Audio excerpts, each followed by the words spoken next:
Hey there, you looking kinda cute. Don't forget to subscribe and check out my other socials for more. Enjoy. James zipped up his jacket and adjusted the leash, his loyal companion Buddy wagging his tail in anticipation of their nightly stroll. The street lamps cast long shadows across the sidewalk, their amber glow barely penetrating the darkness that blanketed the quiet neighborhood. As they rounded the corner onto Maple Street, Buddy's ears perked up.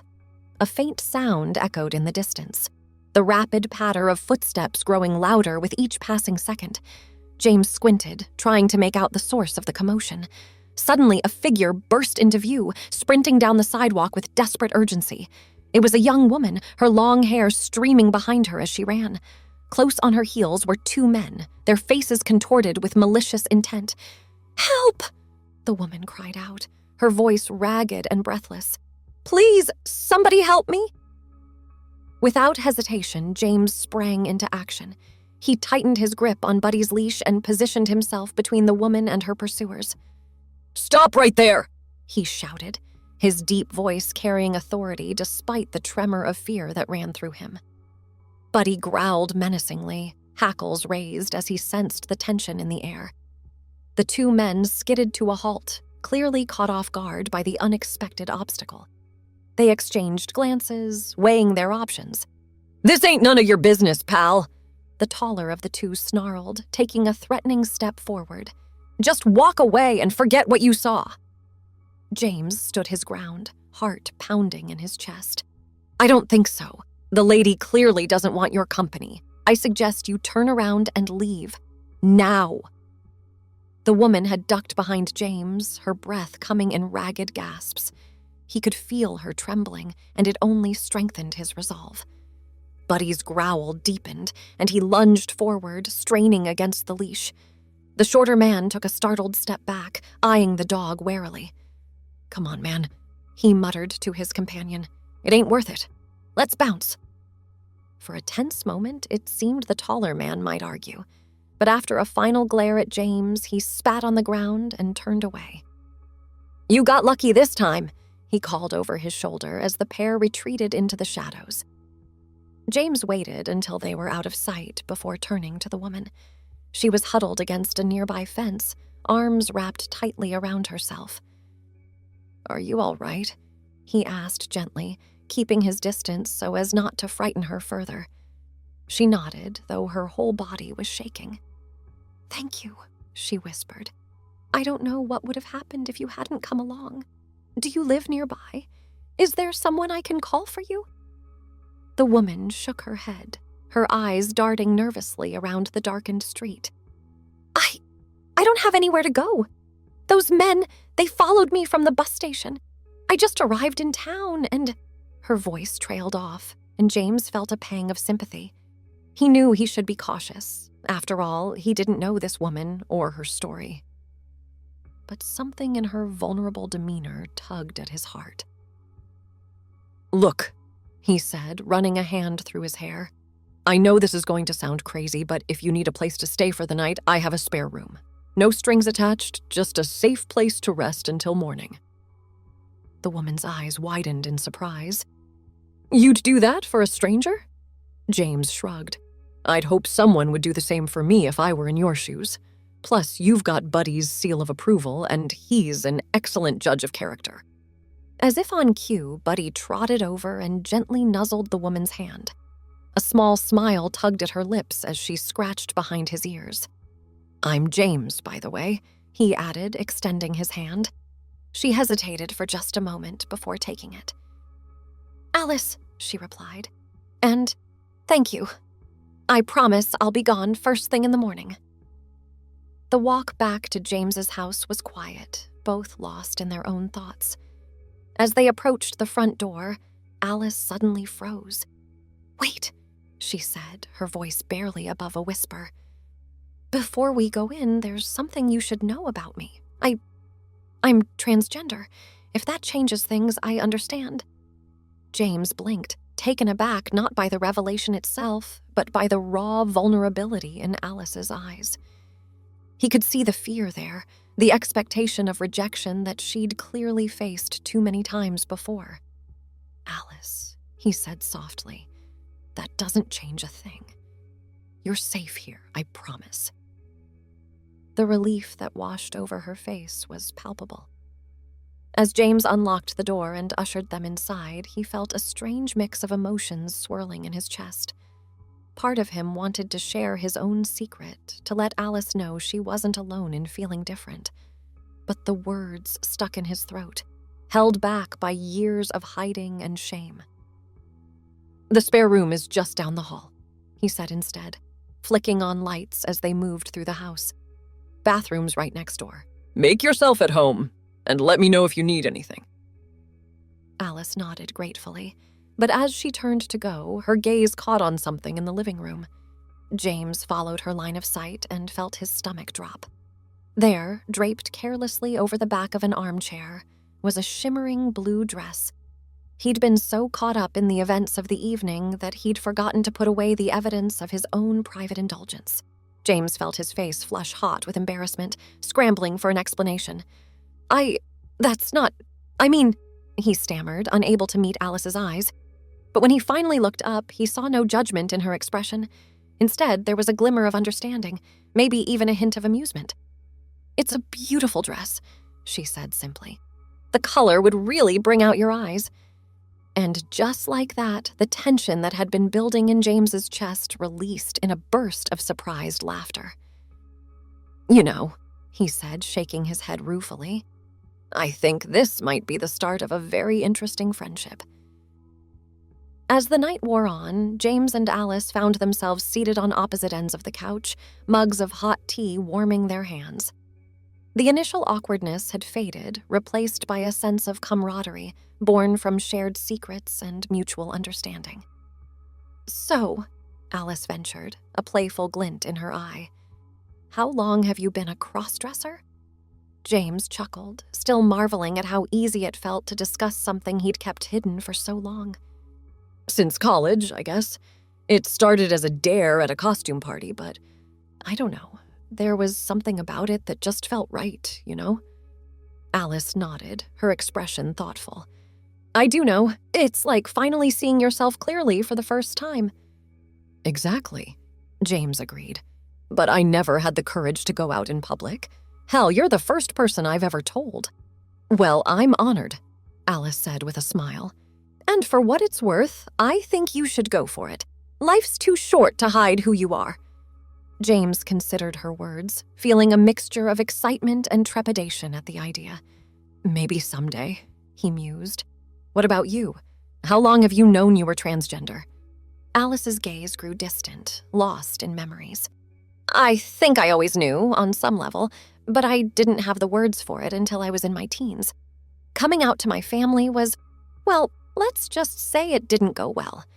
That's actually why I came to this town. Fresh start, you know." James reached out, hesitating for just a moment before placing a comforting hand on Alice's arm. "I'm sorry you had to go through that, but for what it's worth, I'm glad you ended up here." They talked long into the night, sharing stories and dreams, fears and hopes. As the first light of dawn began to creep through the windows, they finally retired to their respective rooms, both feeling lighter than they had in years. The next morning, James awoke to the smell of coffee and the sound of quiet humming from the kitchen. He padded down the hallway, rubbing sleep from his eyes, to find Alice at the stove, expertly flipping pancakes. "Good morning," she said brightly. "I hope you don't mind, but I wanted to do something to thank you for last night." "Mind? This is amazing," James replied, inhaling deeply. "I can't remember the last time I had a home-cooked breakfast." As they sat down to eat, Alice cleared her throat nervously. "So, I was thinking, if you're not busy today, maybe we could go shopping? I could use some new clothes and, well, if you wanted to try on some things too, I'd be happy to help." James felt a flutter of excitement mixed with apprehension in his stomach. "I don't know," he hedged. "What if someone sees me?" Alice reached across the table, squeezing his hand reassuringly. "Then they see a confident person being true to themselves. But if you're not ready, that's okay too. No pressure." James took a deep breath, steeling his nerves. You know what? Let's do it. A few hours later, they found themselves at the local mall, weaving through the crowds of weekend shoppers. Alice led the way, her enthusiasm infectious as she pointed out different stores and styles. "Ooh, let's try in here," she said, tugging James towards a boutique with elegant dresses displayed in the window. "They have private changing rooms, perfect for a first-time shopper." Inside, Alice moved through the racks with practiced ease, pulling out items and holding them up to James for consideration. "This would look amazing with your coloring," she mused, draping an emerald green blouse across his chest. James found himself caught up in her excitement, the initial nervousness fading as they laughed and critiqued different outfits. When he finally stepped into the changing room with an armful of clothes, his heart was racing with anticipation rather than fear. The first dress he tried on was a simple black number with a fitted waist and flowing skirt. As he smoothed the fabric down and looked in the mirror, he felt a rush of emotions so intense it nearly brought tears to his eyes. "How does it look?" Alice called from outside. James opened the door, unable to keep the grin off his face. "It's perfect," he breathed. Alice clapped her hands in delight. "Oh, James, you look absolutely stunning. How do you feel?" "Like myself," he replied simply. "For the first time in my life, I feel like I'm seeing the real me." They spent the rest of the afternoon moving from store to store, building a wardrobe that reflected James's true self. By the time they collapsed into chairs at the food court, laden with bags, James felt as though he was walking on air. "I can't thank you enough for this," he said, reaching across the table to squeeze Alice's hand. "I never would have had the courage to do this on my own." Alice smiled warmly. "That's what friends are for. And hey, maybe next time we can hit up an art supply store. I've been itching to start painting again." "Oh, are you an artist?" James asked, intrigued. A faint blush colored Alice's cheeks. "Well, I used to be. I actually had a bit of success before. Everything happened with my family. I sold a few pieces to galleries, even had a small show of my own." James's eyes widened in surprise. "Alice, that's incredible. Why didn't you mention it before?" She shrugged, suddenly looking self-conscious. "I guess I've been trying to reinvent myself, start fresh. But being here with you, embracing who we really are, it's made me realize how much I miss it." "Well, we absolutely have to get you painting again," James declared. "In fact, why don't you come stay with me for a while? I've got plenty of space, and it would give you a chance to focus on your art without worrying about finding a place to live." The offer hung in the air between them, fraught with possibility. Alice searched James's face as if looking for any sign of hesitation or insincerity. "Are you sure?" she asked softly. "I don't want to impose." James reached out, taking both of her hands in his. "I've never been more sure of anything in my life." As they gathered their bags and made their way out of the mall, there was a newfound energy between them, a sense of excitement for the future. James found himself stealing glances at Alice, marveling at how quickly she had become such an important part of his life. For her part, Alice seemed to be glowing from within, her steps light and her laughter coming easily. As they reached James's car, she suddenly turned to him, eyes shining with unshed tears. "Thank you," she said, her voice thick with emotion. "For everything. For saving me last night. For accepting me. For seeing me. The real me." James felt his own eyes grow misty. "Thank you for the same," he replied. "I think we might have saved each other." As they drove home, the setting sun painting the sky in brilliant hues of orange and pink, James couldn't help but feel that this was the beginning of something truly special. Whether it was friendship or something more, only time would tell. But for now, he was content to bask in the warmth of newfound acceptance and the promise of adventures to come. The house seemed different somehow when they returned, as if the energy within its walls had shifted to accommodate the changes in James's life.